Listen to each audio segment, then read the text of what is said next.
Hello, everyone, and welcome to So Very Wrong About Games, a board gaming podcast about board games. With me is my co-host, Michael Walker. How you doing, Walker? Hello. And I am Mark Bigney. And we apologize for having been absent last week. There were some very serious emergencies. I am not too proud to admit that I was willing to pander to the internet and their demands. And what does the internet demand, Walker? Cats. Cats. Pictures of cats. And so, naturally, I was not going to announce that we were going to be gone without photographic evidence of the official SVWAG Cat, Chandler, a.k.a. The Potato. A.k.a. The Chan Man. He has many names. He's a cat of many identities. How is Potato doing, Walker? Doing much better. He's very eager to get on the mend.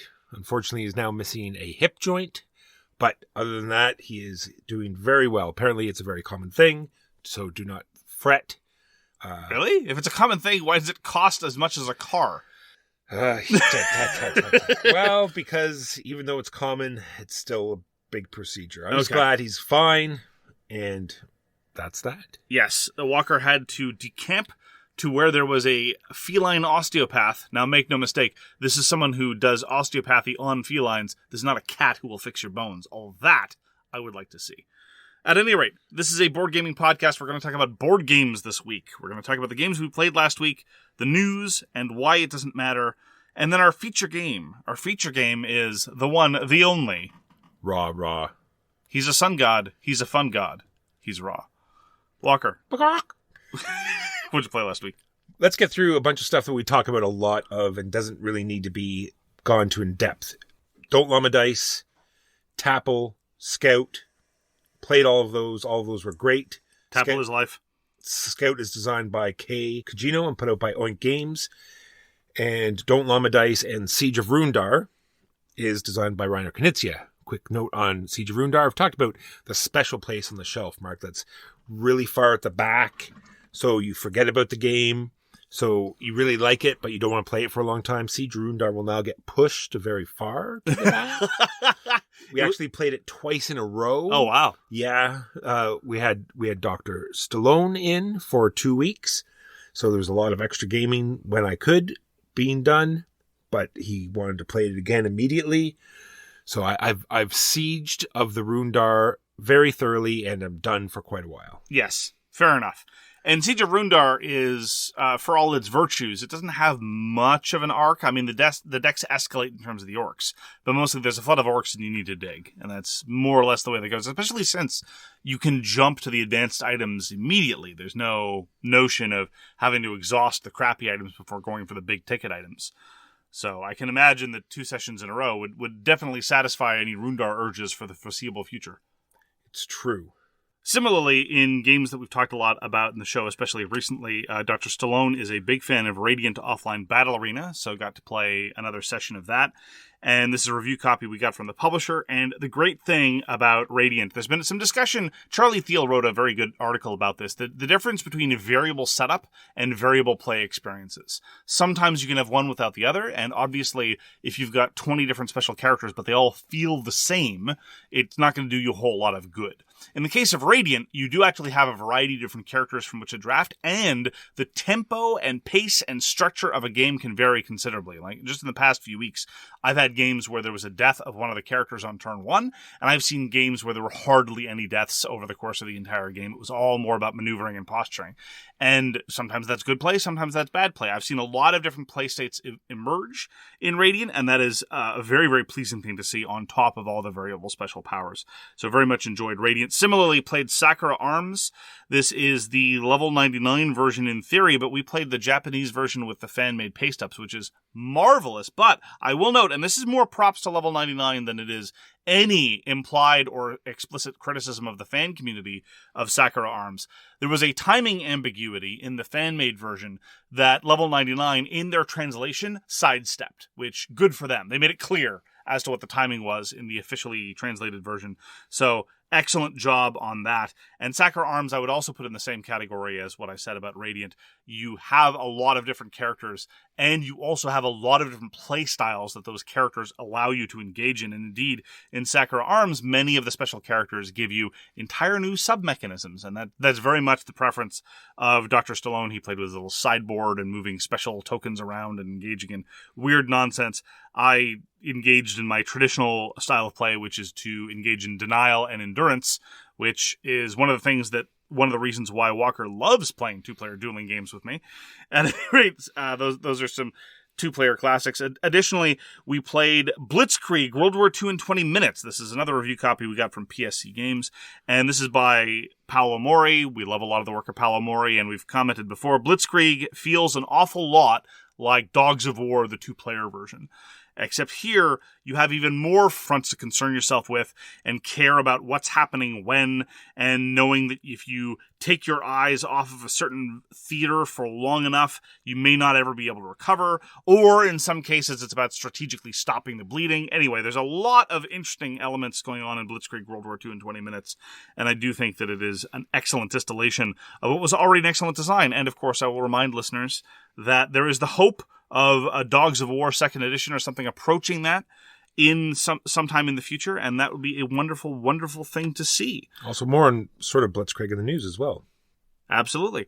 Finally, in terms of just sort of a encapsulating games we've been talking a lot about lately, Tapple is Life, played Green Team Wins. However, I would like to note, I went and got my own copy of Green Team Wins. I felt it was a serious lacuna in my game library, and I thought that it was important to have presence of Green Team. Otherwise, because if you don't have Green Team Wins, you're on the Orange Team.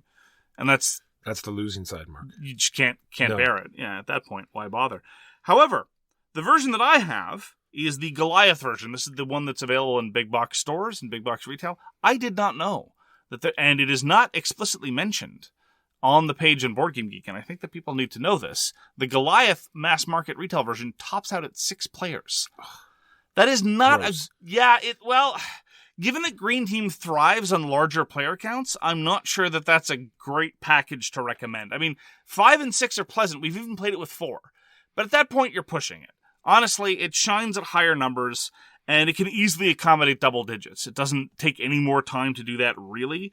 And the 25th Century Games version, which is the version to which I was first exposed, goes up to 12, which is a much better package. Twice as many dry erase markers to dry out, twice as many player boards. Now, could you easily, with cell phones, pads and papers, whatever, stretch your copy of Green Team Wins to effectively an infinite number of players? Probably. Is this a thing that I'd be tempted to do when and if there's ever a gathering of enough swaggers together and play like a 50-person game of Green Team Wins? Absolutely. However, it wouldn't be perfectly clean by virtue of the fact that you do need to track who's on the green team versus the orange team, so it's not just about writing down messages. Anyway, suffice to say, caveat emptor, the Goliath version, although very good and Green Team Wins is a fabulous experience, allows for half the participants of the 25th Century Games version. Let it be known. We got to get Imperium the Contention back to the table. This is by Gary Dworetsky and put out by Contention Games. These are the same people that are working on Slay the Spire at the moment. And I think this is my most favorite, my most enjoyable game of Imperium the Contention so far. It was mostly because everyone understood the tension and the reason to put pressure on everyone at the same time and not let anyone sort of get away with turtling in their own corner. Is that why everyone attacked me? Yes. Okay. Just so. Just wanted to make sure. That's what made it great. I've been meaning to try it with more than 4 players for a while. I've played Imperium the Contention 2, 3, and 4 a lot. And I've never played it with 5 or 6. And I'd always wondered in the back of my head whether it would move at the same brisk pace. I hoped that it would, and it does. It was very quick, just like all games of Imperium the Contention, and it didn't get bogged down in terms of resolution or, A and B and C all getting tangled up together in some sort of mess. There were lots of multi-party fights, and there was lots of pushing borders in all kinds of different directions, but the resolution was a dream. And so I can now unreservedly recommend Imperium the Contention at pretty much any player count, including solo.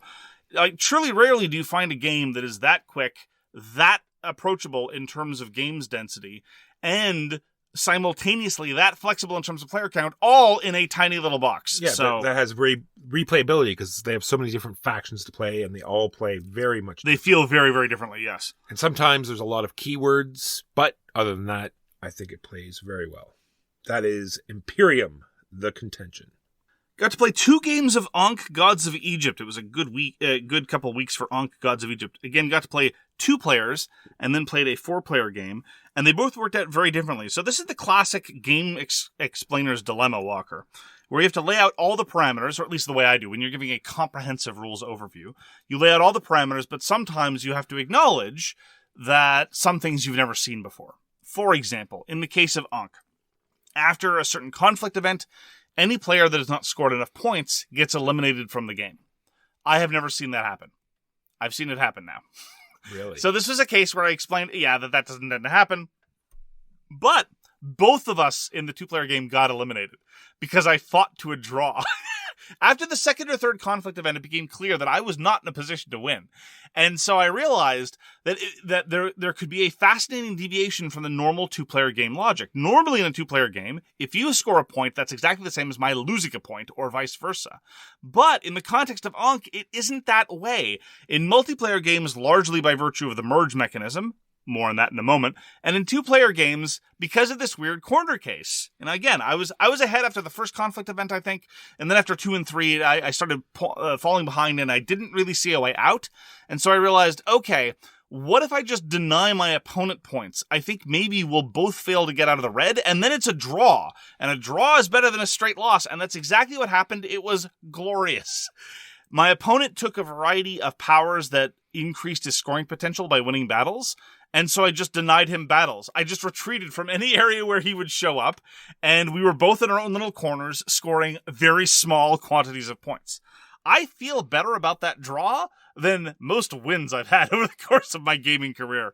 So it was fascinating. And again, showing new layers to a design, even after you've played it dozens of times, is a glorious discovery. And again, those moments when you realize, the designer thought of that. Eric Lang has been able to anticipate that, and that rule exists for a reason. I'm not going to say that necessarily systems of this complexity can have the same degree of forethought as simpler, tighter Euros, but for a sprawling game of special powers, Ankh is shockingly tight, and those little corner rules exist for a reason, so hats off to that. The other game we played, similarly, somewhat of an unanticipated end, because the middle 2 players were jockeying for position, trying to avoid the merge, because they both didn't want to engage in the merge. They thought that it was a losing proposition. And so, neck and neck, the merge was avoided by one of the players by a single point.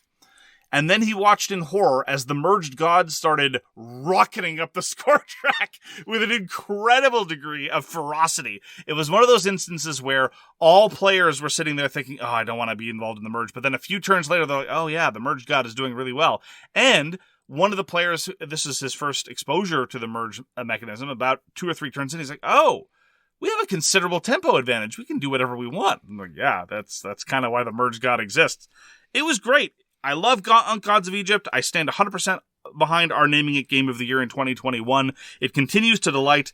My only downside to Ankh is that I sprung for a massive all-in organizer crate thing that is way too complicated to put back together at the end of a game. But other than that, Ankh Gods of Egypt is wonderful. My underlying message, though, I will repeat this. I said it during the review, and I've emphasized this. A number of listeners have reported appreciating this feedback. Don't do what I did. Retail is enough. The variety in Ankh doesn't so much come from the guardians and the different gods, although those are nice. It comes primarily from the different powers that players purchase over the course of the game. Don't fear the FOMO. Don't worry about it. Ankh retail. Go and live your best life. Ankh Gods of Egypt by Eric Lang. We did a couple streams in the last couple of weeks as well. The first stream was SEAL Team Flix, which is a review copy with the sort of Phantom Division coming up on GameFound and then coming off. We thought it would be great to sort of showcase that sort of game design. So this is designed by Pete Ruth and Mark Thomas, and it was put out by WizKids, and you play sort of a SEAL team infiltrating sort of terrorists taking over airports or subway stations or hospitals, take your pick. And it's a flicking game where you're shooting the bullets. You move your SEAL member around via a square grid and movement points. And then when you fire your guns, you're actually flicking discs and taking out the enemies. There's mini games to defuse bombs, to opening doors, to sniping, all sorts of very interesting things. Love SEAL Team Flix. Glad we got to play it again. There's a reason why we call it the only game that matters. No game has replicated that precise balance of strategic stealth and visceral fun of flicking with the ridiculous toy factor of these absurd minigames. And it's marvelously inventive, held back largely by a couple of production missteps and some rules ambiguities in errata. And I highly encourage anyone who has tried to play the game and it didn't quite work or been curious about it to check out the stream, because I do the best. I'm not going to say that it's perfect, but I try to give a comprehensive rules explanation that flags the difficulties that a lot of people go into, particularly with respect to sentries and how they behave and what alertness means. Spoiler alert, alertness doesn't really matter, net. And I hope that this will serve as an introduction. A number of listeners asked us to do this, and it took us far too long to do it. Next up on the block for a full rules explanation on video is Door of the Lesser Houses by Devious Weasel Games. We'll get to that soon. But SEAL Team Flix is an underappreciated gem of hobby gaming, and I was very, very glad to go back to it. Yep, 3-dimensional walls, so you're doing bank shots around the corners, all sorts of cool stuff. You're upgrading your team, you're getting new weapons that all have different abilities. And it does a pretty good job of letting you jump into later scenarios as well. You know, it's no Oathsworn. It doesn't have like the same freedom but the campaign system is admittedly more stripped down anyway. So, you know, I love SEAL Team Flix. Wonderful experience, but you have to be aware of some of the errata and how to run the enemies properly. It's real easy once you get down to it, but as I say, minor rulebook errors kind of held it back. Played a game of Cosmic Frog Find Muck. This is the expansion to Cosmic Frog, another So Very Wrong About Games Game of the Year. This is a review copy of the expansion sent to us by the publisher, Devious Weasel Games. And having played Find Muck now around 3 times, I'm starting to solidify my view of it, and that is that I kind of wish it were presented as a modular expansion, because at the end of the day, I think that it is. I think it's one of those things where you can kind of take or leave various elements, because all told, I think it's a little too much. I think it's a question of, once you start introducing that many tools into a player's toolbox, you're kind of losing sight as to the core experience, and to a certain extent, by virtue of the sheer variety of options available, it doesn't improve the play experience. It just causes people to shutter off a variety of tools until such time as some jerk lands on their face to use them, and then it might lead to some hurt feelings. So, what does the Find Muck expansion introduce? One thing that it introduces is an alternate combat resolution mechanism. Instead of using the dice, you can use chips. And to the designer's credit, in the tiny Find Muck expansion box, not only is it the case that there are these actual poker chips and a full new set of ability cards to use those chips for the chip resolution system, there's also a complete other set of ability cards to use with the old dice system and bonus extra spare dice in the expansion box, which I think is going above and beyond in terms of value proposition, in terms of components. I think if you're the kind of person who reads designer diaries of people like Bruno Faiduti, who talks about, the doublethink involved, and you put the card face down, and you flip it up simultaneously, you say, this is my 6, and you look deep into the other person's eyes, and you start to squirm and wonder. I am not that gamer. I never have been, right? But there are some people who absolutely adore it. That kind of mechanism whereby you select a card and you play it face down, it's a fine way to do things. You know, the combat system in Scythe, the combat system in Dune, the combat system in Lord of the Rings, the Confrontation. It's a fine way to do things, but I don't regard it as a moment replete with tension, psychology, and mind games.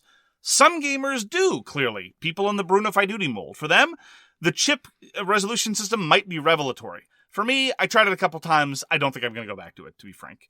And our group just isn't working that way. I tried to set the stage. I tried to serve a good example, but they didn't bite, and quite frankly, I'm not surprised.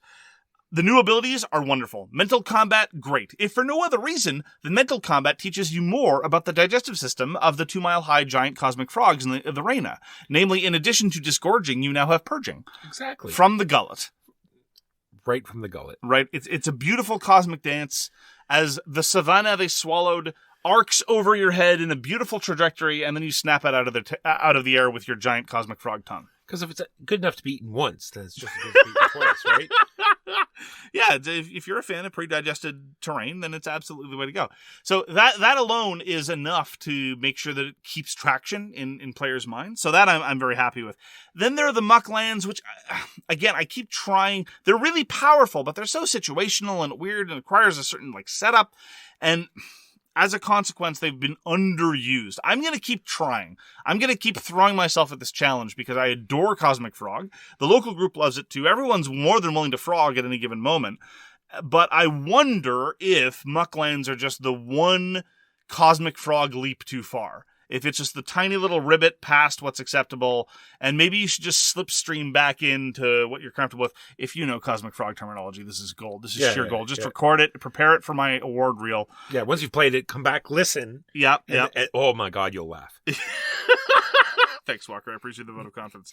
So, Cosmic Frog, I do think, is improved by the Find Muck expansion, even for first-time players. But I'm not sure that the whole kit and caboodle absolutely at once is the way to go about doing it. And I'm probably going to keep experimenting with the different things that are available. It ends up feeling like a modular expansion, even though it isn't presented as such. And I am definitely willing to put up with some of the additional rules grit of the Mucklands, even though they tend to be underused, by virtue of, again, the joy of experimentation. There are these lovely sandboxes that Devious Weasel presents us with, and just because I haven't found much joy in all the corners yet doesn't mean I won't in the future. So, more to follow probably on Cosmic Frog Find Muck by Devious Weasel Games. My understanding is that it will be launching at Gen Con. Should I say leaping at Gen Con? Regurgitating into Gen Con. That doesn't sound as appealing from a commercial perspective. Well, we've already talked about Dr. Stallone enjoying card battlers, so he wanted to try Mindbug Beyond Evolution, also a review copy designed by Saf Akis, Richard Garfield, Marvin Hagen, and Christian Kudal. This is published by Nerdlad Games, and it is a battler one deck. You have a deck of a bunch of cards. You deal 10 to each player. They have a hand of 5, and then you're instantly at it. You're either putting a card out, attacking with a card, or using an action on the card. The new evolution system means if a card sort of survives longer or does certain things, it gets to evolve into something else. It is a fantastic sort of figure out what is the best way to hit your opponent for 3 lives before they kill you, and all sorts of interesting combinations and ways you can use the tons of different keywords, tons of different actions. I enjoy Mindbug every time I play it for what it is. I want to try the evolution mechanism because, especially since what the designers have been doing in terms of leveling up cards, they've been experimenting with that in a number of other different card games. I'd be interested to see how it works on the Mindbug system, because I will say the simplicity and purity of Mindbug's rule set is very impressive. Keywords notwithstanding. But of course, keywords are the spice that give variety to such games anyway. Another sort of battle that we played was Hiroshima Hex, the Year of the Moloch. And we wanted to try the 2 newest factions that come out. Hiroshima Hex is a game, it says it plays up to 5. It's a 2-player game where you have a choice of dozens of different factions. The 2 new ones are Beasts and Pirates.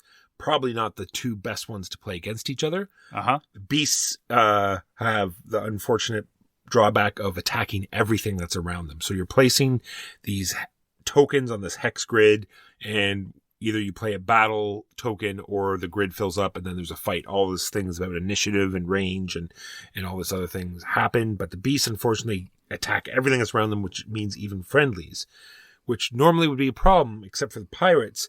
They actually use the outer ring of the board, like not even the normal, where you can normally not even put pieces. Goodness. And they sort of float around the outside. Some of their pieces go in the middle, but a lot of them are just like sort of ship things that coast along the outside. Like every time there's a battle, they all move around clockwise. So that's very interesting. And, shooting cannons and grappling hooks. All of that is very interesting. I enjoyed playing them, but like the team up against the beasts who now had open reign in the middle and could space out and not worry about killing each other. Not the greatest thing, but always enjoy Hiroshima Hex by Portal Games. Got to show Walker Robotech Reconstruction. This is by Dr. Witz at Strange Machine Games. This is a review copy we got from the publisher. And everyone at the table, I have to say, is very, very tolerant of my steadfast unwillingness to use proper names for people. They say, who's this? I talk about, well, you can move Hikaru over there. And they're like, who's Hikaru? And it's like, okay, fine. The game calls him Rick. But anyway, that's just me being... We don't even care about that part either. Oh, you mean the guy that's white and red? That guy there? Okay. Yeah, fair enough.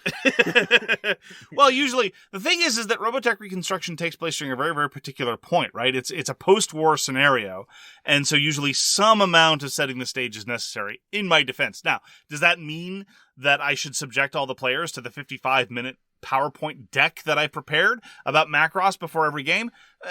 Absolutely. So I apologize for nothing. So Walker, what did you think of Robotech Reconstruction? I loved it. It really gave me, I want to say it gave me a PAX feel. Only because there's all sorts of different ways people can win, and you need to constantly track them. They do a great job of the sideboard tracking them for you, but just that sort of interaction with all the sides and having all sorts of different victory conditions and how they play off of each other just gave me that sort of feel.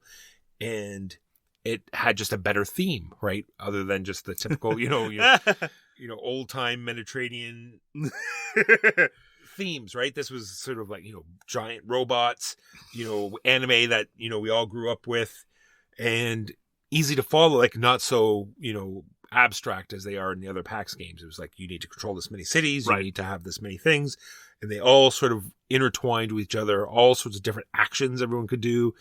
Very interesting. Well, the more natural comparison class, I think your comparison with the PAX games is very much on point, but I think the more natural comparison class is with the coin games by GMT, the counterinsurgency games. This is, after all, a game about counterinsurgency. But one of the key ways in which I prefer Robotech Reconstruction to any of the coin games that I've played, and I've played about 3 or 4 of them, is precisely because the victory conditions, although varied, are transparent. And the consequences of your actions are also transparent. They're not buried under a series of conditionals and obtuse corner cases. It's like, okay, well, how does this faction win? Well, it depends on whether or not you've reached round 3 and or this city has converted to its second stage. If they haven't, then etc., etc., etc. Volko Rinke loves conditionals like that. It's also how he designs his solo bots. It's not my style of play. This isn't about rules complexity necessarily, but if you're going to have complexity in your rules, have them be in options for the players to engage with the system, kind of like how Cosmic Frog does things, not in terms of figuring out who's winning. Because in Robotech Reconstruction, yes, all the goals are radically at odds with each other, and indeed, we brushed up against things whereby the notional partners were in serious trouble because they had to pursue their own conditions without helping their partners too much. Yeah, this whole partners thing was very interesting. Yes. And partners is very much in quotes. In quotes, but there is definitely an interaction there that you want to help each other out. Yes. So, for example, my faction, my income was largely determinate, or at least my base income. Most of my income over the course of the game I actually got by stealing stuff. I was the insurgent faction. But my base income is entirely determined by the amount of real estate that my quote-unquote partner is holding. But if my partner is holding too much real estate, they are just going to win. And similarly, I have to hold some real estate, but it's far more focused. So I was in the same position that the quote-unquote government faction was in, whereby, okay, we need to project force, but we can't project force in new areas because then our partner's going to win. So we have to project force in areas we already control, because controlling too many areas is bad. So those trade-offs I thought were delicious. And like many games of this ilk, I have the same question with respect to most games about counterinsurgency as I do about lots of other heavily asymmetric games, which is, was it the case that all factions at least had some moment when their victory was plausible? With players of roughly equal skill, I think this is an important thing for the sake of the game's narrative, if nothing else.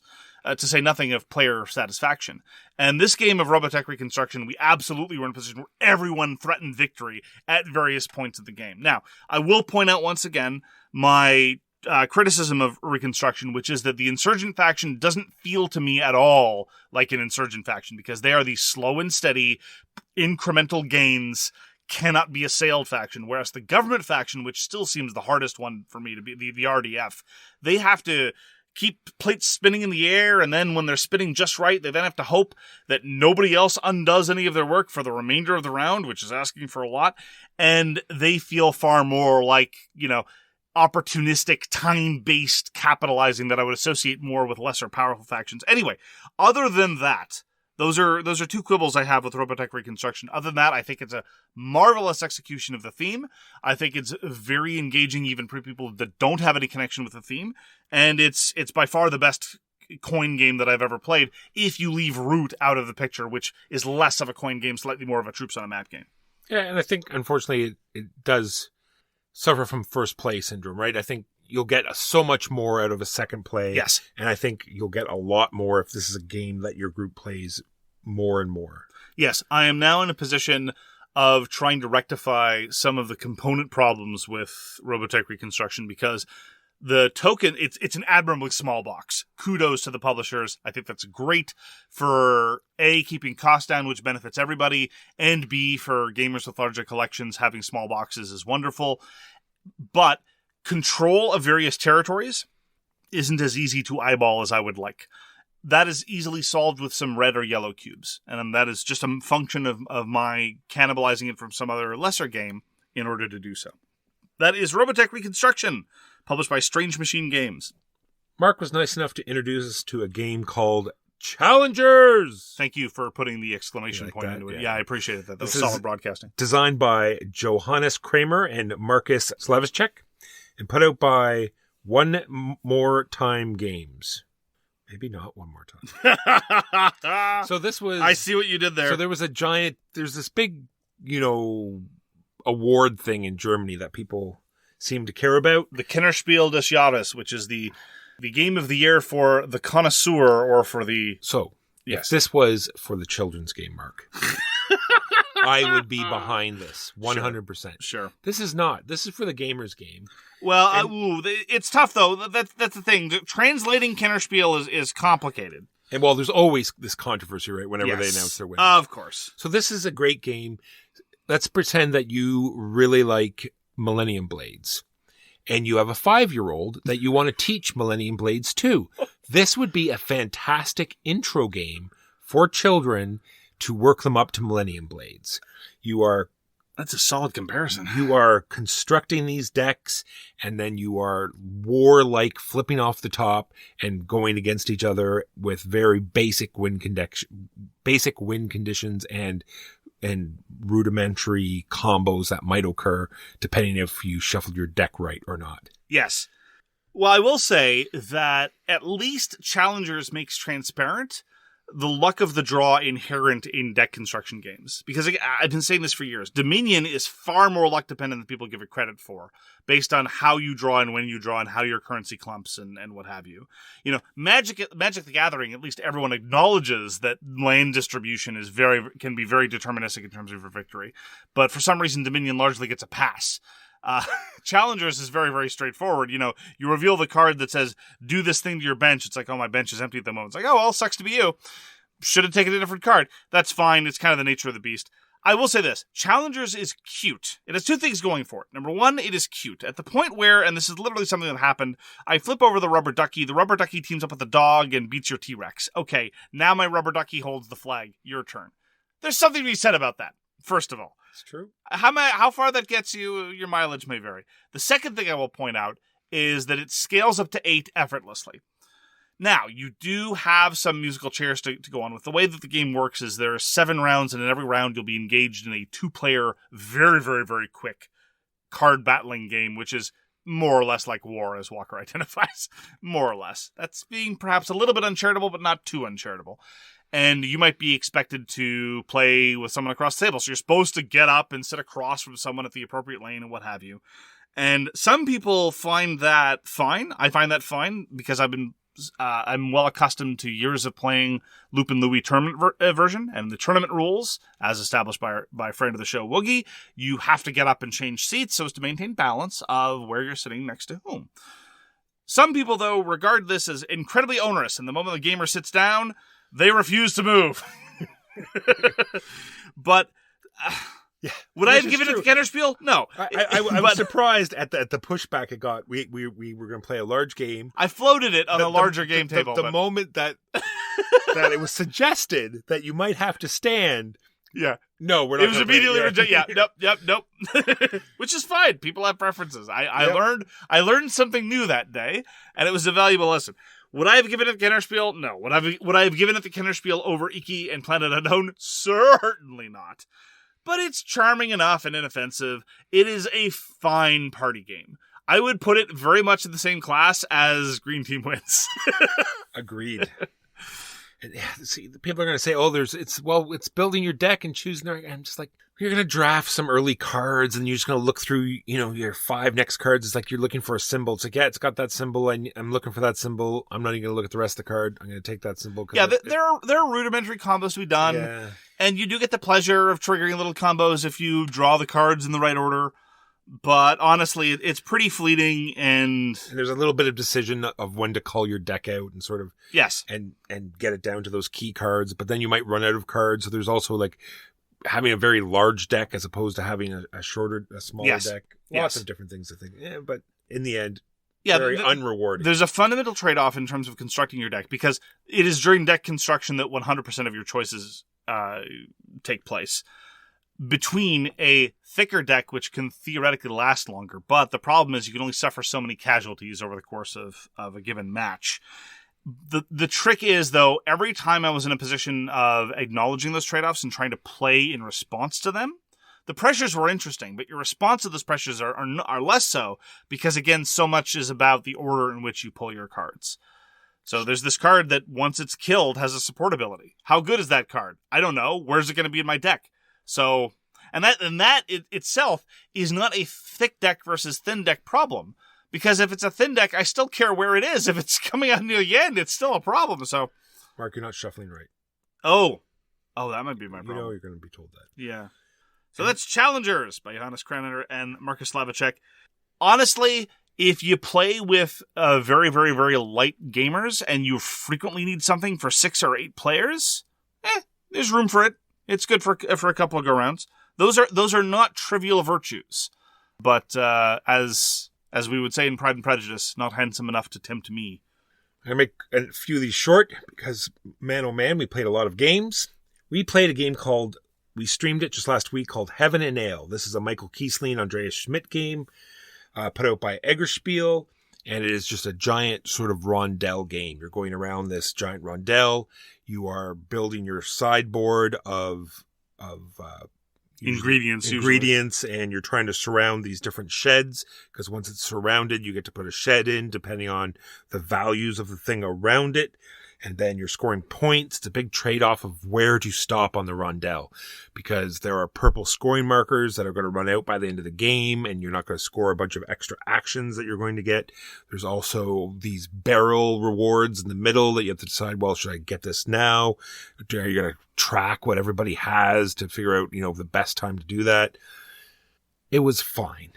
Oh. I would play it if someone suggested it. I would never suggest it myself, but it was interesting. I definitely want to play it one more time. The figuring out, because when you pick a tile, it's simply you have to pay the cost that's on that tile that you want. So if it's a 6 grain, you pick $6. Unless you want to put it on your light side. Your board is divided exactly in half. Light side, dark side. Double the cost if you want on the light side. So it's this interesting trade-off. Am I going to fill my dark side and, get those combos off early so I get the engine moving so I can forward the light side. Stuff like that. But the dark side is what gets you money. The light side is what moves all your ingredients up the track, and has this weird not weird. It's a big scoring mechanism at the end. I played Heaven and Ale at the last Shucks. A listener was kind enough to teach it to me. I was very pleasantly surprised. I was not expecting much, especially since it kind of landed with a bit of a thud in terms of the overall market.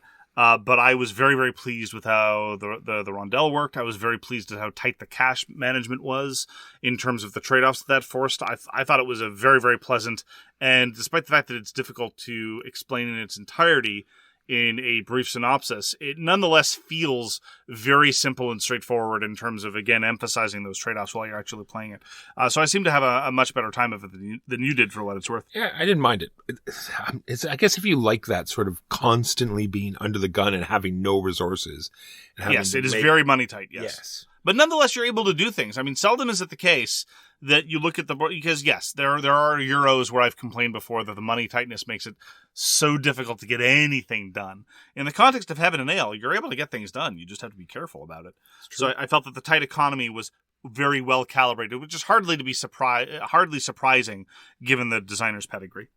We got to play Night of the Ninja. This is designed by Justin Gary and published by BakaFire Games. Justin Gary is of Stoneblade Entertainment, he of Ascension and of Shards of Infinity fame. More on that later. And Night of the Ninja pitches itself as a relatively light social deduction-ish game. And I would like to issue a very, very blunt distinction between two kinds of social deduction games.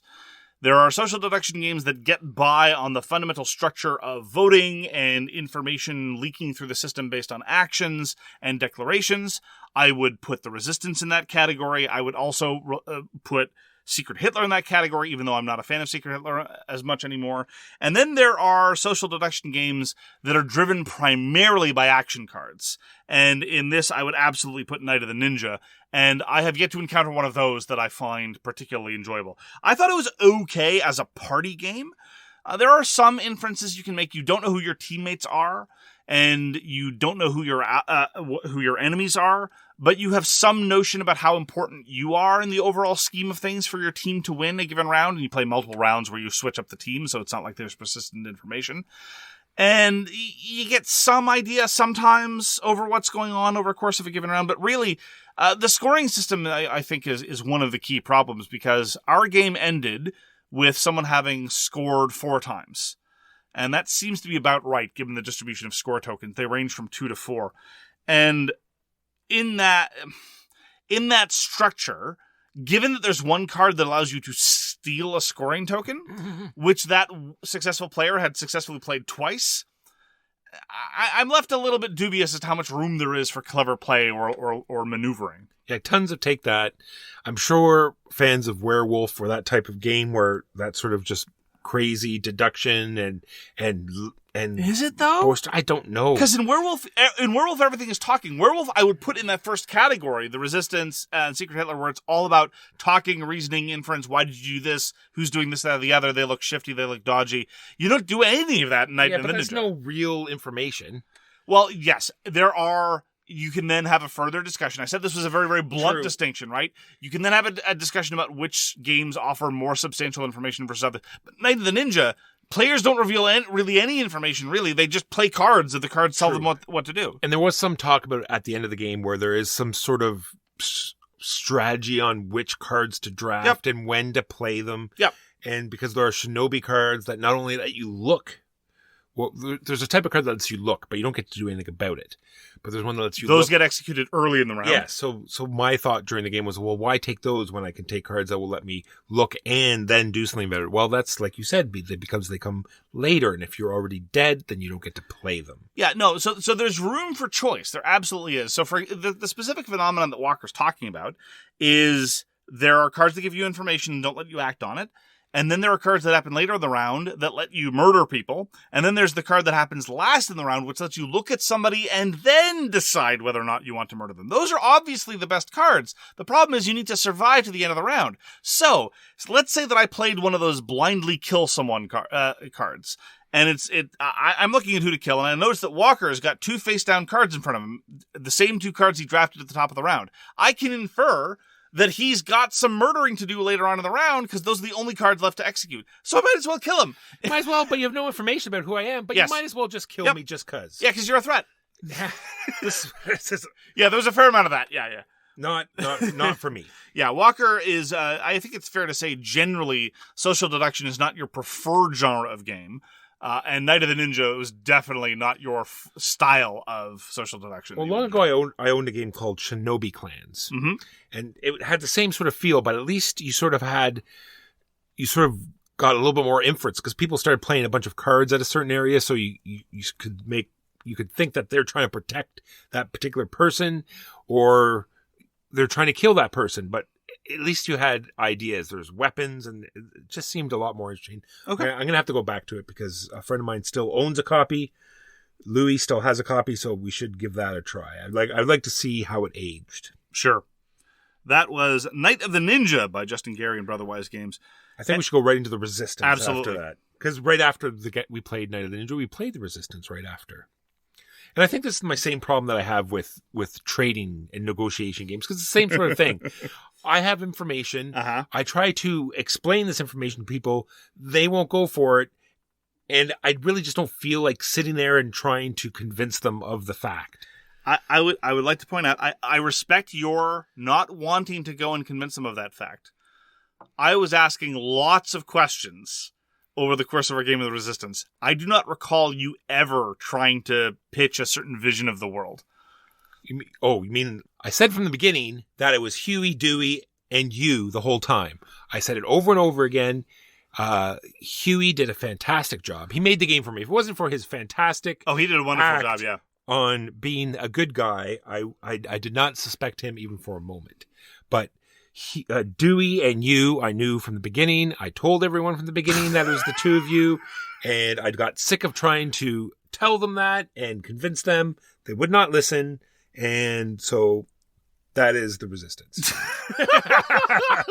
Wow. To my mind, the Resistance remains the greatest social direction game ever designed. It is in my top 20. I am a massive fan. I will play any day of the week. It is intense. It is logic-driven. It is also social-driven. And I respect the fact, Walker, that when it comes to trying to convince a group of people at a table to do a given thing, that is not your ideal kind of game. That's cool. Thank you for having played it. It was definitely my best play of the Resistance. That's okay. Sure. Well, that's something. We did play with the Merlin and Avalon promos. Did we though? Not really, because the thing. So, for those of you not in the know, the Merlin character knows the secret identities of everybody at the table, but if they are found out, then that causes an auto win for the spies, the bad guys. And in this case, as sometimes happens, the pressure on Louis, who is Merlin, was so internalized that he basically refused to act on his superior information, except occasional votes. Like, reconstructing his voting patterns ex post facto, we might have been able to make an inference about who Merlin was, but past that, he was so afraid of being found out he didn't really contribute much to the group discussion, which is fine. Overall, I would rather play without Merlin and the assassin. People generally prefer it. My salient problem with the Merlin assassin module is that in the worst of scenarios, it can just cause a flat, 25-ish% chance randomly of a good win being reversed for no reason. But as it is... Yeah, because it's happened, I don't know if it's twice, but it's happened before. We're at the end of the game, before the person has a chance to say, okay, the Merlin player flips over his cards, we won, and I was Merlin. There's that too. No, that's not even what I'm talking about. Okay. I was a little too harsh. I kept emphasizing, all right, when the game is over, everyone shut up. No one say anything. But no, I was referring to the case that if you're the assassin and you have no clue, you still have a 1 in 4 chance in a 7-player game of being right and completely reversing the game. And given that the Resistance is, albeit imbalanced in favor of the spies, but it is purely deterministic, I don't like that introduction. It feels like an anticlimax to me, honestly. I understand. I think it's all right, though, for if you have a lot of new players, it might be... Again, well, it depends. It really depends on preference. Like, yes, a lot of new players like having Merlin around, but a lot of new players also, they would rather Merlin exist and not be them. True. But you can't run it that way. Yeah. And so if you're going to play with new players, the new player might be Merlin, and it's super hard to be Merlin. Anyway. Agreed. I do love the Resistance, though. I will happily play it in any configuration. By Don Eskrich, Indie Boards and Cards, originally published in 2009. All right, lastly for me. Uprising, Curse of the Last Emperor. We talked about it at the very, very beginning of the show during the more on that in a moment. But this is a cooperative troops on a map game. So it sort of replaced level 7 for me because I enjoy sort of, sprawling troops on a map. And this is, you get to team up with level 7 invasion. Level 7 invasion. You get to team up with your friends and sort of stop the chaos coming from the outside, trying to stream into the center, and the empire in the middle trying to destroy, the uprising sort of tribes. Right now there are 8 different factions you can choose from. They all play very differently. We played a 3-player game, and immediately right after that, I went upstairs and played 2-handed, another entire game of Uprising. I just really enjoy it. All the factions are very different, and they play very differently. But like I said earlier, you can have very bad turns because you're flipping up random tiles, which is going to spawn skeletons and spawn stuff, which pandemically, if you have too many skeletons, they explode into more giant monsters. And then you battle those monsters and the dice don't go well. But be saying that, when you have a good turn, it makes those good turns that much better because, you succeed, you've destroyed that monster, you get the benefit, you've pushed them back. And then anyway, enjoy everything about Uprising. There's a second Kickstarter that's fulfilling very soon that's going to add more cards that make it more cooperative, like cards that will let you trade easier or move your troops in between each other better, I believe. I think they're going to be cards that you start the game with, more feats. But more than just the 2 feet that people normally start with? Correct. Okay. An extra foot. It has been commented before by some other listeners that in recent memory, they can't think of a game that has created more difference of opinion between the two of us than Uprising Curse of the Last Emperor, because I loathed Uprising. Granted, I only played it the once, but my strong impression was that you do all this 4X-y stuff, the income, the building, the maintenance stuff, and then you buy the troops, and you can play perfectly in the first round, and the dice are so determinative that you can just get wiped out. And the best you can hope to do is fight on maybe even odds in some cases. And in lots of games, that's fine. That just shows you shouldn't have fought. You should have waited but in this case, if you wait, then you would have lost your only stronghold and been wiped off the map. So you had to fight, and you do everything you can, and there's a single unmodified pitch of the dice. True. But there you on go. Subsequent plays, I think maybe we had started the large monsters right next to our havens, which is your home territory. And I don't think there's actually cards that say you have to do that. Mostly you get to place them anywhere in area. Maybe it was our first game. We thought we'd place them close because that's where your main troop starts. We said, we'll put it right beside. I confess I don't remember the details. Neither do I, but I'm just saying from more plays, there might be one card that might place it right next to your haven, but there are not many. And sort of gaming out where they're going to go. You don't want them too far away because the longer they're on the board, the more points they're going to get. It's a game where you have to score more points than the 2 enemies. Lots of interesting, like all different types of trains that give you different bonuses. So sometimes you're trying to lure certain monsters to certain trains because you're going to get a big benefit from that. You get to build towers and walls.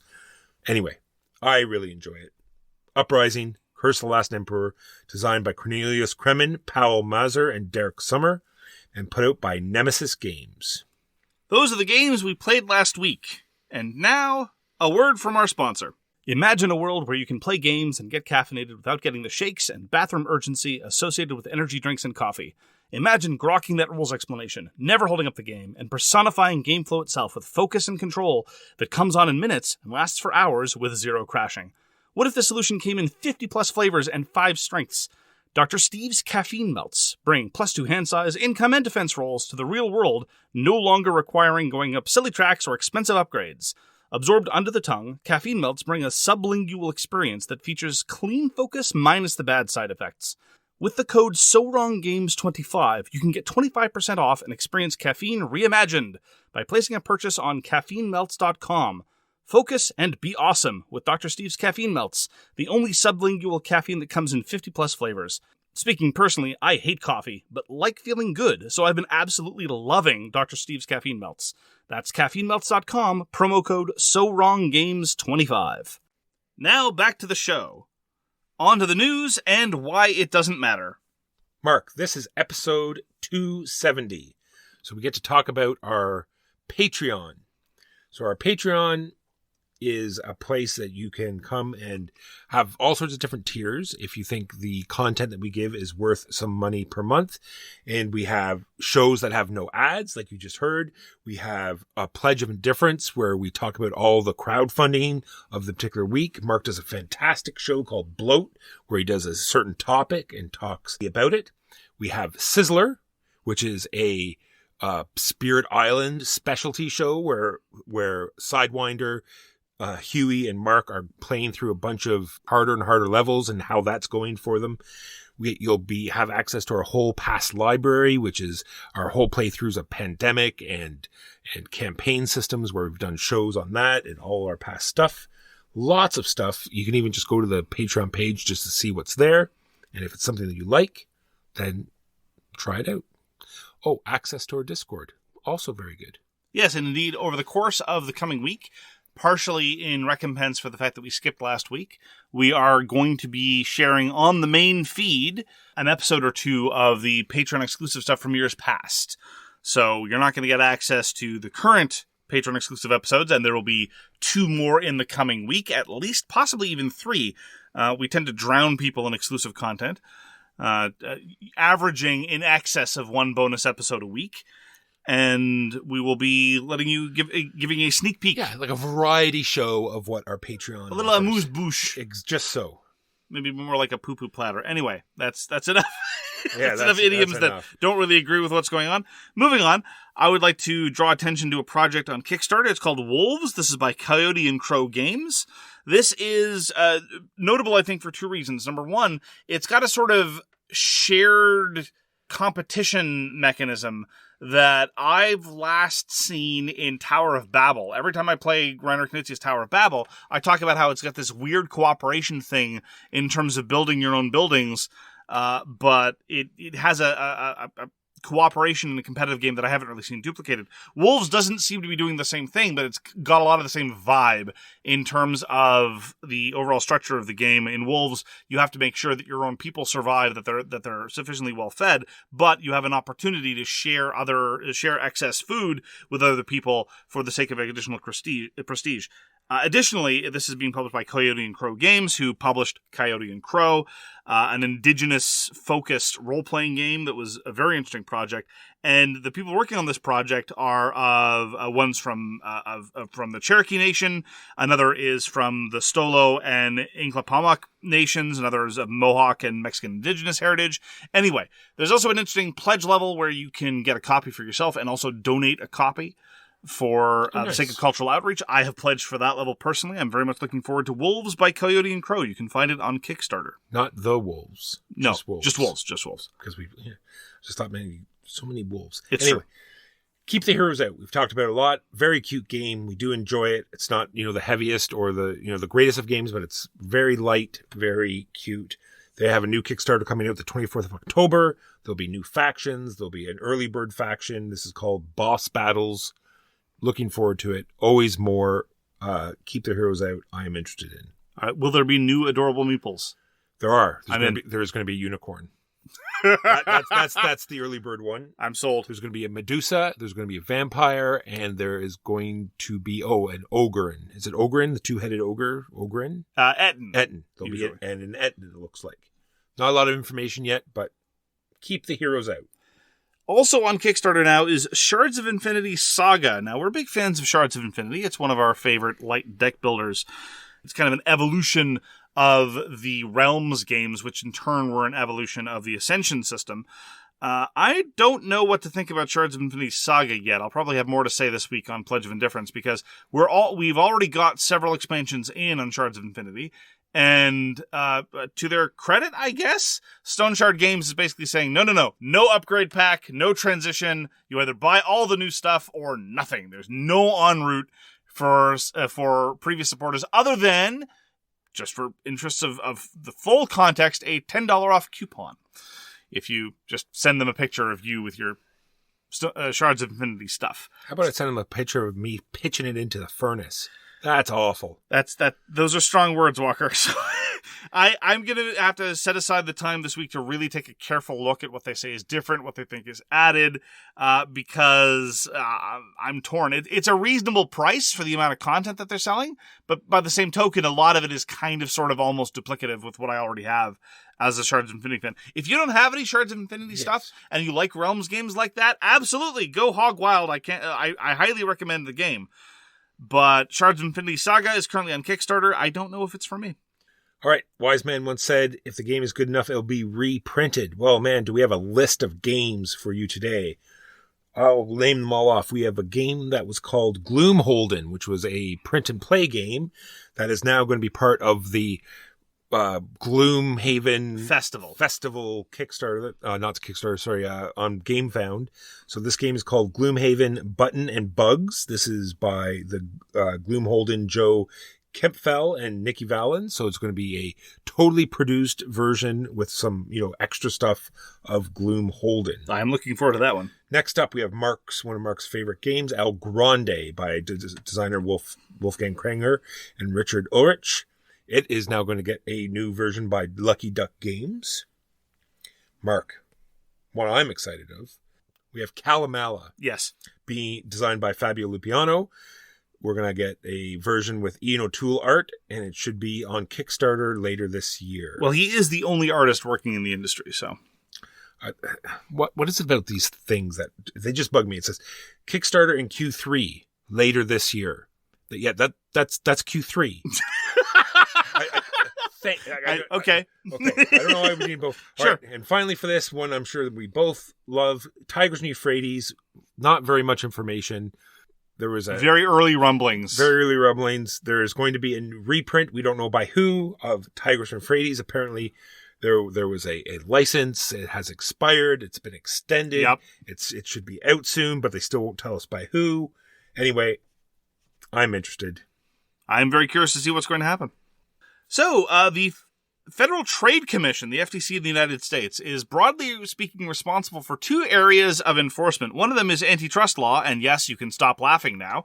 And the other is, broadly speaking, consumer protection. And I've commented about this a number of times in my editorials on Bloat and So Very Wrong About All the Games You Like Are Bad.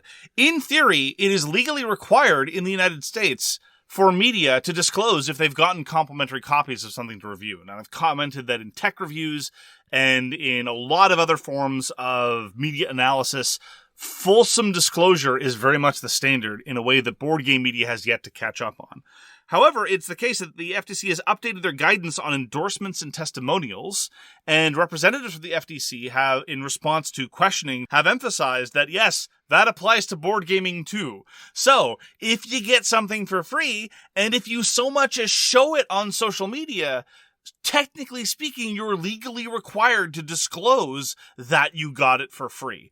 One of the things that Kellen Red Tank from Board Game Barrage, Podboys for Life, has brought to our attention, and I've now been talking about since he brought it to my attention, is those con haul pictures you see. If people say, I just got in this call, look at this haul that I got.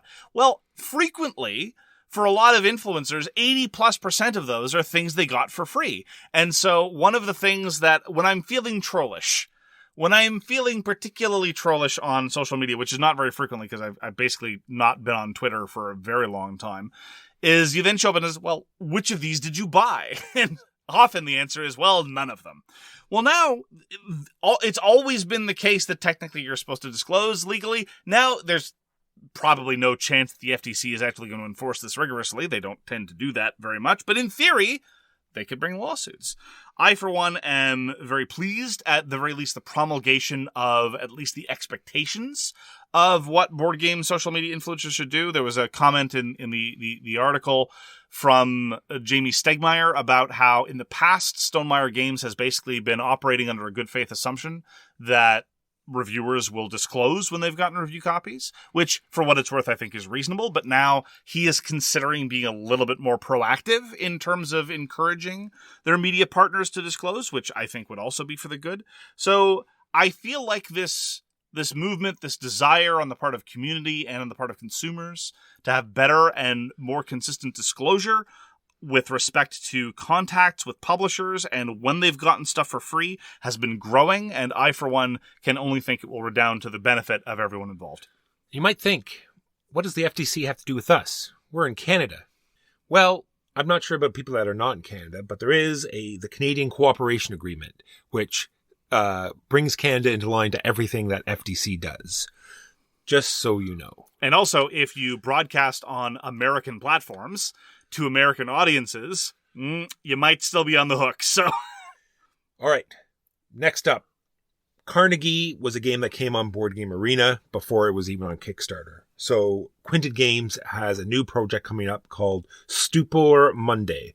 This is designed by Nestor Mangone, and like I said, it's going to be by Quinted Games, and it's also going to be on Board Game Arena before the Kickstarter even starts.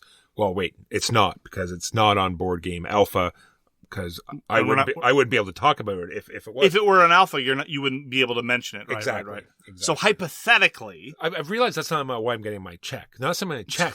Because I talk about it anyway, whether I get the check or not. So why would they send me a check if I'm just going to continually talk about games that I'm Board Game Arena? Anyway. I've been saying that for years, Walker. So anyway, what does Stupor Mundi mean? Well, Frederick II, Holy Roman Emperor, King of Germany and King of Italy, was a man of extraordinary culture, energy, and ability. Wait, this was before Germany and Italy existed. Well, okay, sorry. Sorry to interrupt. So his contemporaries referred to him as, well, where Italy and Germany are at the moment. Sure. Referred to him as Stupor Mundi, which is Latin for the wonder of the world. Oh. So that is what Stupor Mundi is all about. That's not when it's Monday morning and you can't really get out of bed? No, not when you're in a stupor. Yeah, you're not in a stupor. I kind of thought that's what it would be. Okay. And lastly, I said I was going to talk about Blitzkrieg, 20 minutes. This is a game called Dogfight, Rule the Skies in 20 minutes. This is also technically from PSC Games, but not anymore. But it's not designed by Paolo Mori like the other two. This is designed by Carlo A. Rossi.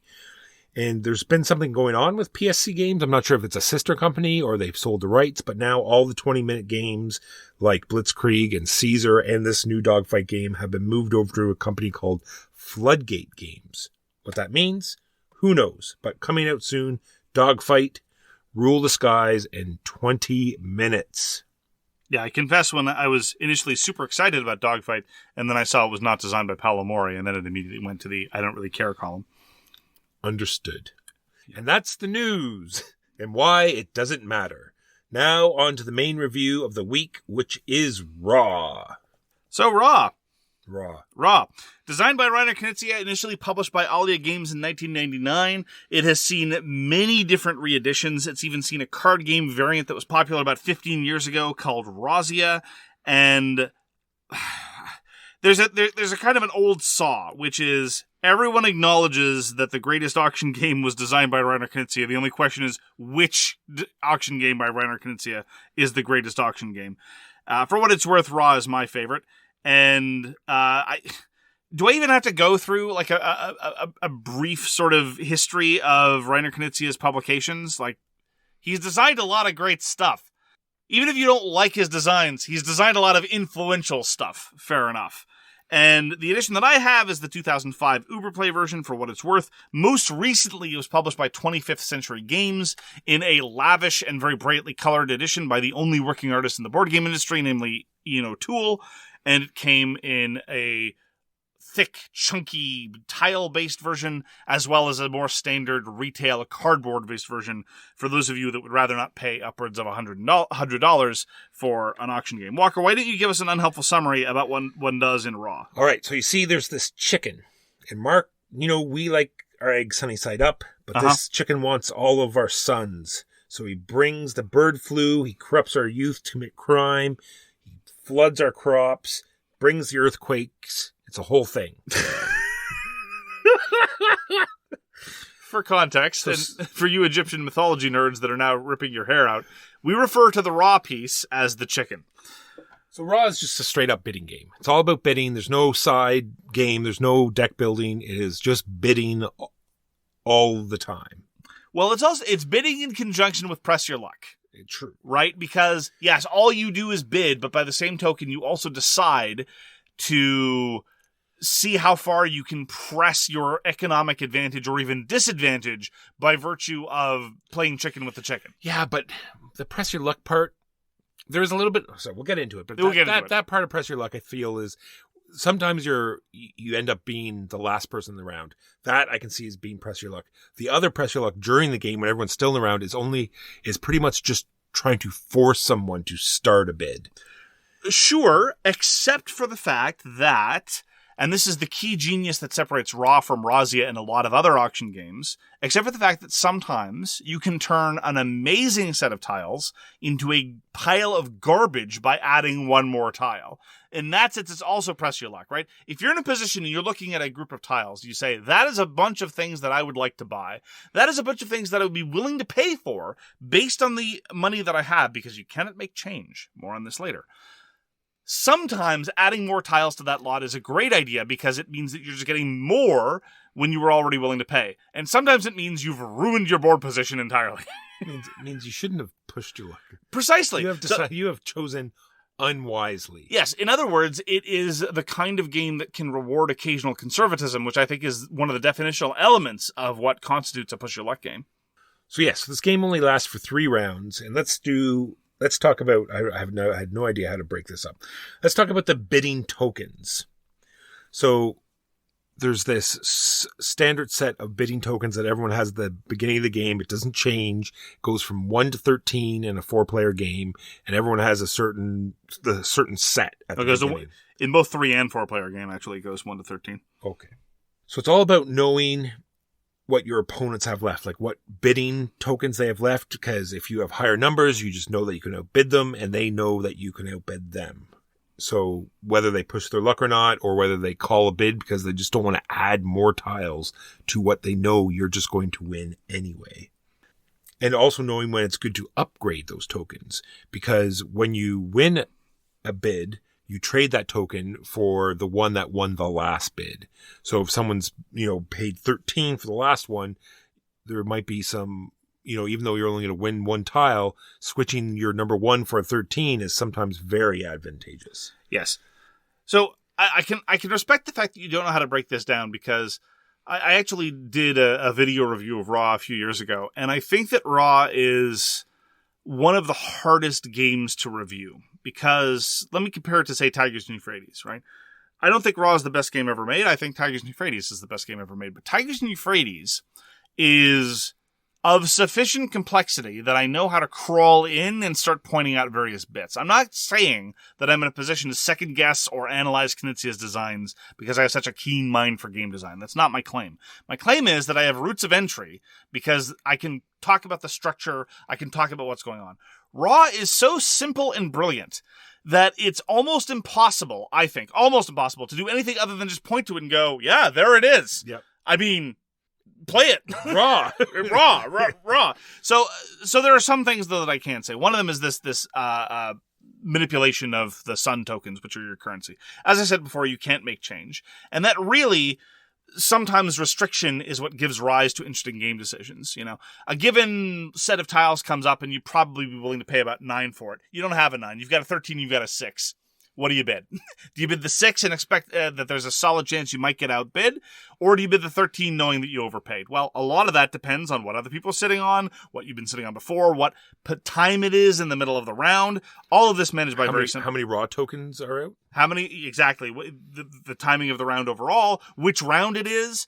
And the other thing is about, changing the overall economy of your own position by virtue of swapping the sun tiles. A lot of people, quite rightly, look at that 13 and say, oh, trading 1 for a 13 is a great idea. However, I would just like to point out that given the overall tempo of Raw, I find it very difficult to play well if I'm sitting on high sun values. If a round starts and I've got, say, a 9, a 10, and a 13, I know I'm in for a rough time. Because the problem is, since you can't make change, it's hard to look at a set of tiles and think that any of them are worth, the best bids in the game. On the other hand, if a round starts and I've got a 1, a 2, and a 6, I know that I've got smooth sailing because everything's worth a 1.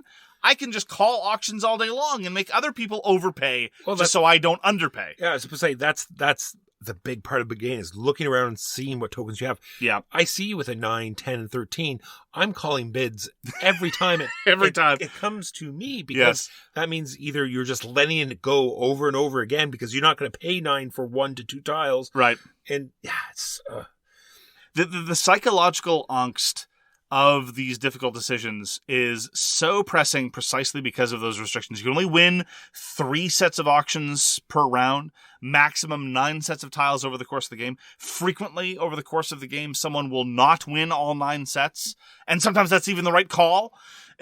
And knowing that everyone else is refusing to let the economy mesh well with your buying power, it's marvelous and such a subtle dance. On your turn, you can only do one of 2 things, basically.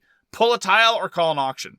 It's such atomic simplicity, but there's so much psychology and pushing your luck and economic evaluation, far more than just the simple blunt, well, this is probably going to shake out to be 4 points, therefore I guess it's going to be worth my paying, anything 3 points or less. Like Chinatown, for example. I realize that Raw isn't a negotiation game, but the economy of Chinatown I always find so uninteresting because it's also fixed and determinate.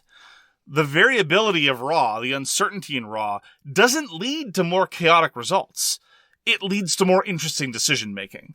And I'd like to emphasize, just for what it's worth, a lot of people think that Raw is a luck fest. I don't think so. Raw is an incredibly deterministic game in the sense that higher skill will tend to prevail over lower skill in the long run, far more than a lot of other games. I think so. That pans out in tournaments, right? You have the skilled players winning the tournaments. You don't have, newbies coming into tournaments. Right. Because just to analogize to another game designed by Reiner Knizia, not of the same caliber and certainly far more luck determinant, but in Beowulf the Legend, the reason why it is less luck driven than I think a lot of people give credit for is that the smart players will know when they can afford to take the risks in the first place. And they have a better sense of what the parameters are of a successful risk and a failed risk. Similarly in Raw, the conservative experienced player might know to stop pressing their luck, even though they could probably get more tiles out on display, because they don't want to risk pulling out that disaster that's going to cost them 5 points, and they're willing to take their losses and run. All right, to finish up on these sun tiles, I think we'll just talk about the final scoring, because at the end of the game, at the end of the final round, I should say, you're going to, whoever has the highest total sun points out of tokens that they've cycled out through winning auctions that round, whoever has the highest total is going to get 5 points. I feel, I want to put context on the 5 points. I think, would you say 30 points at the end of the game is maybe average? Like, just give some sort of context. Yeah, that's for 5 points is a lot. Yes, 5 points is a lot. Yes. So that whole strategy where I was talking about later where, because every time a chicken or raw tile is pulled, it starts an auction, whether that person wanted it to or not. And there could be no tiles in the offering, but there could be a high number sitting there from the last auction. And so you might bid on no tiles in order just to cycle out your 2 for a 10 in order to get that 5 points at the end of the game. Especially if the round's about to end. Because when the round ends, it ends precipitously. That's the classic sort of Russian roulette vision of Raw. Only one player is left in the round because everyone else has already bought all their sets of tiles. And they want to try to get the best set of tiles available, but they know that with every pull, they could either be making the set worse with a disaster, or they might be ending the round prematurely, in which case they get absolutely nothing. And it's great. And that tension further informs your previous buys. Right? When you know that you can only buy one more set of tiles, that's another point of pressure on deciding whether or not to buy something. And all these simple rules generate an incredibly sophisticated context that inform all your buying decisions. So I got the same feeling in Raw as I do in Skull. Every time it's my turn in Skull, I almost always call a bid. Sure. And figuring out what that initial bid is the fun I find in Skull. Like whether I usually don't, if I'm the second player, I usually don't call it then, but if it's gone once around, seeing how many tiles are out and trying to figure out that key number to start the bid at is the sort of feeling I get in Raw. When it's my turn to place a tile, am I just feeding the person that has the highest bid token more tiles, or do I call it now to give them less of a choice? Because they want the tiles that are there already. Why give them more tiles? Why not just call the bid now, give them what's there, and not free tiles? And of course, that is a tactic that is very, very successful. But If it is abused or done poorly, not that you do, but if it is abused or done poorly, the rest of the table can just call your bluff, pass, and make you buy the tiles whether you wanted to or not. Because if you call an auction voluntarily and everyone else passes, you're obliged to purchase what's there. So in some cases, I've seen that backfire. Usually it's pretty easy to calculate and do properly. So let's talk about the tiles next. So why are you trying to collect these tiles? Because there's all sorts of different sets you're going to get. You're going to set some monuments. You want to get Pharaoh tiles the most every round because you're going to get 5 points if you have the most. You want at least to get a Civ tile because if you don't have a Civ tile, then you're going to lose 5 points. And then there's gods that you, there were two points each at the end, but you can use them when it's your turn to start a bid or play a tile to just take a tile out of the offering. Kind of handy. Thoth takes what Thoth wants. And then there are these, like Mark said, there are 3 different kinds of bad tiles, like earthquakes that are going to destroy monuments, plagues or floods that are going to destroy, the crop little scoring mechanism you have. Or there are 4 kinds of disasters, but yeah. 4 earthquakes. Anyway, bad tiles that will destroy 2 of your tiles that you have, because there are some tiles you're going to keep every round and some tiles that are just going to score and then you throw them away. So let me ask you a question about, since we're talking about the scoring elements, one of the key differences between different editions that have been published is how they manage this information, because the scoring conditions of the tiles, given the simplicity of everything else in Raw, are one of the most complicated elements in terms of the rules. Now, the edition that I've got, the Uberplay edition, has little player aids on each corner of the board, so if you can't remember how many points a god is worth, you can just go look and it'll tell you. For a long time, people have asserted that it is impossible to play Raw without a player aid. Usually presented as a sort of mat or board where you would then arrange your tiles in some kind of way. I have never felt this to be true. If it is the case that, so the Alia edition had 1 copy of the player aid printed, the Uberplay edition had 2 copies. So long as the scoring summary is easily available, I don't think you need a mat to organize all. You don't need to put a step pyramid on the faded out printed picture of the step pyramid and organize all your tiles that way. What is your position on I would agree that I think that's just too much table bloat. And I agree. What we played was what you need. Yes. So if you have an edition, and there are some that have no scoring references, sure, have scoring references available. And also I would point out, and this is something that the 25th Century Games edition, which is very lovely and functional in a lot of ways, it doesn't have on the scoring reminders a reminder of how many tiles are in the tile mix, which I find a useful reminder as well. And the other thing I didn't like was I enjoyed, I think almost every edition that I played is that you're filling up a raw track with the raw tiles. From a video I saw on the 25th edition, you're not. You're just throwing the tile away and moving this marker along a track. And I don't think I like that at all. I am not really in a position to comment too much about the specifics of the 21st Century Edition because I've been playing the same edition for almost 20 years. And I really like the Franz Vohwinkel art. He did the art for the Alia edition and the Uberplay edition. The Uberplay edition is only different in that it is larger. There's a certain simple, understated, iconic element to those tiles that I really, really appreciate. So yes, when I played the 25th Century Edition, which I played twice, I thought it looked garish. But we're talking about an understated art palette to a far more vibrant color, and I'm really not in a position to comment. I'm just so used to what I'm used to, and I like it so much that I think it may just be a knee-jerk reaction. But I agree with you, that was one of the things to which I had a knee-jerk reaction. It's different, and I don't like it. That's right. But that having been said, I just want to emphasize, it's in print again. That's great. Until, of course, this edition sells out in 5 hot seconds, and then we'll need a reprint Kickstarter. Agreed. Well, when I was reading into this, several people and or other creators said there's the Pharaoh strat. I was wondering if you thought that this was a problem. That just always bid on Pharaohs. Pharaohs are the only way to win. What? Must have Pharaohs. Yeah. I mean, Pharaohs are good. I didn't understand it either. But apparently several people said this is like the tournament strategies. Like people that win tournaments are convinced that this is because if you have the most Pharaohs, that's 5 points, 3 rounds, 15 points. That's half your points. Plus anything else you're scoring. But it's something you constantly have to defend. I'm not saying this. Okay.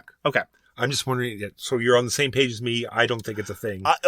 Look, it may be a thing. If you're a tournament player, if you've played hundreds of games and you're in it to win and you want that trophy, maybe, I don't know. I'm not that player. I've played Raw 75 times or so. And yeah, sometimes if you get an early lead in Pharaohs, that's great. That's going to be 15 points over the course of the game. But I've seen people score more points from Monuments. Because the ceiling on Monuments is much higher than 15 points. And you play that game and say, oh, well, Monuments are the way to go. Well, kind of. It depends on which ones you win and at what cost. If you win a couple of early Pharaohs, they could be worth 15 points or they could be worth 0 based on what other people do and what other Pharaohs come up. And if you win Pharaoh majority in round 1, you have to defend it in round 2. I don't know. Yeah, I would agree. Like I said, when I was reading, it came up. Okay. All right. Lastly, I just want to talk about the sort of fun, interesting thing that can happen. Because you only have the 3 tokens, you only have the opportunity to win 3 auctions, and there are chances that everyone will be out of the round and one person will be left. And there are, on the offering track, there's room for 8 tiles. And then, like we said, depending on how many raw tokens, once that track fills, which is based on number of players, that round automatically ends. So then you have this very fun where people want you to fail but want you to succeed sort of round where you're just constantly trying to fill up the track as much as possible, pushing your luck. Like, do I need that one tile where bad things can happen? Either A, you're going to draw a raw tile, or B, you're going to draw one of those devastation tiles that's going to make that whole offering obsolete. Fun times when that happens. It's a spectacle. It has drama and spectacle, which you seldom find in auction games. Right? Sometimes in auction games, like, well, I bid 54, I bid 55, I bid 56. Okay, I pass. All right, I take my stuff. Sure. And that's fine. And I love lots of games like that. Medici, for example, is often a game like that. And that's another great auction game by Reiner Knizia. Modern Art is often like that. But there's something about that last player left in Raw, looking at the bag, looking at the track, thinking, okay, if this is a Raw tile, my round's over, but... True, and people get so mad because they've paid 13 for like 3 tiles. this person yes has their 2 sun left. Yes. And they filled the track yes. and are getting like incredible points for 2, and you've spent so It's marvelous. There's actually a parallel between the economy of Raw and people's success in finding monogamous mates. I've elaborated about this elsewhere. I'm not going to go into the details again, but it's very interesting from the economics of choice and a variety of other elements. I will raise one other element of discussion in the Raw community, and that is the player count. So we've been talking mostly about 4 and 5 player games because when you play with 3 players, you have 4 suns and you can buy 4 lots. There are a lot of people, this is kind of like the El Grande discussion, but to a lesser extent. There are a lot of people who will assert that Raw is best with 3. I'm inclined to agree for what it's worth. But there's a subset of those people that will then assert that playing with 4 or playing with 5 is not worth doing. I'm not in that camp. I will point out the following, however. Raw can also be played with 2, and it is shockingly good. It's not my preferred player count. Again, it's probably my least preferred player count. My preference probably goes 3, then 4, then 5, then 2. But I would still happily play Raw with 2. It is very different at each player count. When you're playing with 3, you have a lot more control over the game, both in terms of what tiles hit the board and in terms of what you buy, because you can buy more often. When you're playing with 5, you have to be willing to take those awful purchases more often. You have to be willing to take that hit. Remember the example I gave before. You'd be willing to pay about a 9, but you've only got the 6 and the 12. When you're playing with 5 players, you will overpay for things a lot. But that's how you just have to do it that way. You have less control over the game, and that's okay. I understand why people don't want to play a Raw with 5. I see it, because it's a very different feeling game at that point. But it is still something that I think is absolutely maintains the genius of the economy. You're just feeling a little bit more of that pressure. And so I just wanted to acknowledge the fact that some people do not want to play Raw with more than 3, and the fact that I do, but nonetheless, I have to consciously play differently when I do. Do you have any experience with Raw the Dice game? I do. I played Raw the Dice game. I played Priests of Raw. And Raw the Dice game was like an early... In many ways, Knizia kind of anticipated roll and rights in terms of the fundamental structure of, roll some dice, maybe push your luck a little bit while rolling the dice, and then score some points based on a kind of a spreadsheety thing. Despite all its set collection elements, of scoring in Raw. I never really feel like it's reducible to a spreadsheet type experience, whereas Raw the Dice game, I feel that a little bit more. And Priests of Raw was a weird offshoot where all the tiles were double-sided, and some tiles were different on one side or the other, like buildings would come in colors, and you might pull a green-red building tile, and you get to decide whether it's going to hit the auction track as a green building or a red building. It was an interesting variant, and I enjoyed playing it a bunch of times as somebody who's played Raw a bunch, but it is not as good. The fundamental tile mix, that's how Priests of Raw differs. The fundamental tile mix was not as compelling to me. And that is the Raw universe. Raw. You should play Raw. If you haven't played Raw, you should try Raw. Yeah, I was very surprised that we had not reviewed it yet. Again, I find it super hard to review Raw. It's just so fundamentally simple and brilliant. I don't feel like I have a lot of ways to crawl in and point anything out. And it's just sound, right? So there's not much to like, you know what I mean? There's not much to like critique or say this part is not good or fiddly or, it's just solid. Yeah, absolutely. So that's going to do it for this week. Thank you very, very much for joining us for So Very Wrong About Games. You'll be hearing from us again later on in the week if you're either a patron or even if you're not a patron. And please do spend some time with us then. You can find all our contact information at sowronggames.com/contact, and we will read everything you send us. Thanks again for joining us, and we hope to see you again soon. Peace! You've been listening to So Very Wrong About Games, produced by Michael Walker and edited by Mark Bigney. Special thanks goes to What Does It Eat for generously allowing us to use their most excellent song, FOS, as our theme. You can find them at whatdoesiteat.com. You can reach us by email at soverywrongaboutgames@gmail.com or on Twitter at SoWrongGames. Thanks very much, see you next time, and always, try to be right, but remember you are so very wrong.